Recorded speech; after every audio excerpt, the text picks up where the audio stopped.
अब हम बात करेंगे क्वेश्चन नंबर 11 की। 11 रीड करिए, देखिए क्या दिया गया है।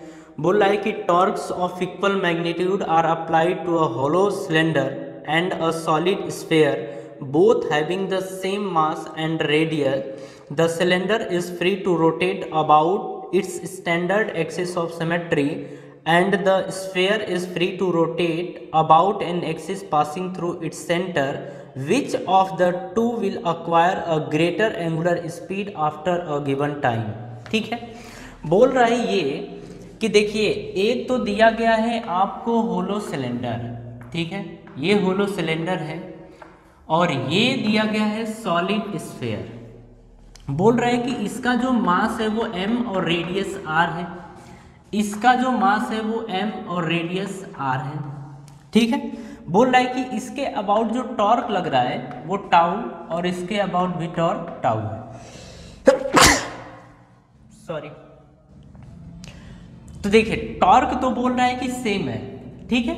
हमें निकालना क्या है, हमें निकालना है कि किसका ओमेगा ज्यादा होगा।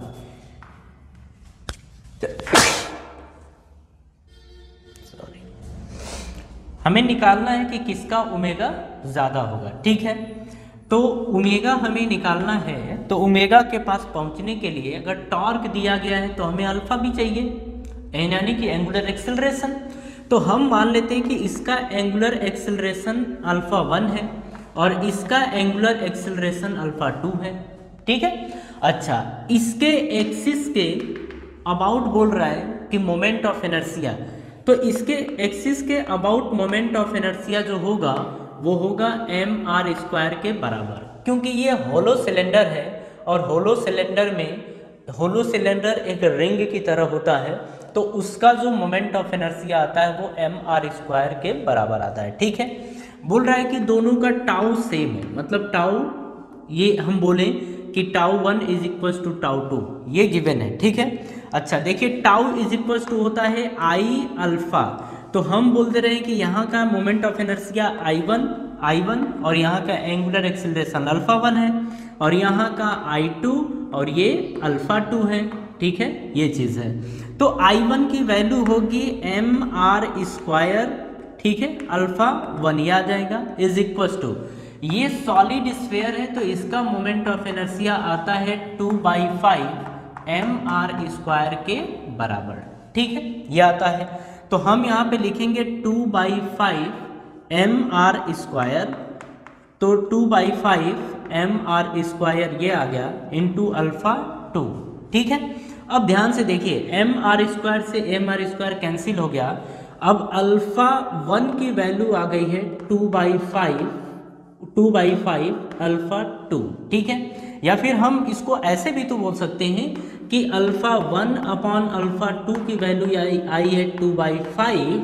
अच्छा 2/5 आने का मतलब क्या है कि ये अपॉन ये में से हम ये बोल सकते हैं कि इसकी वैल्यू छोटी और इसकी वैल्यू बड़ी है, ठीक है। अच्छा इसको समझने के लिए हम दूसरे तरीके से समझ सकते हैं ये कि जो अल्फा 1 की वैल्यू है वो एक्चुअल में है 0.4 अल्फा 2।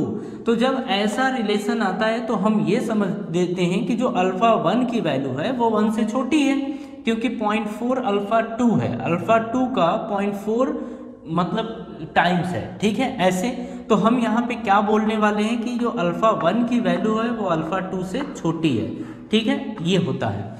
तो अब देखिए हमें ओमेगा देखना है, ठीक है। तो ओमेगा इज इक्वल टू होता है omega naught plus alpha T, ठीक है।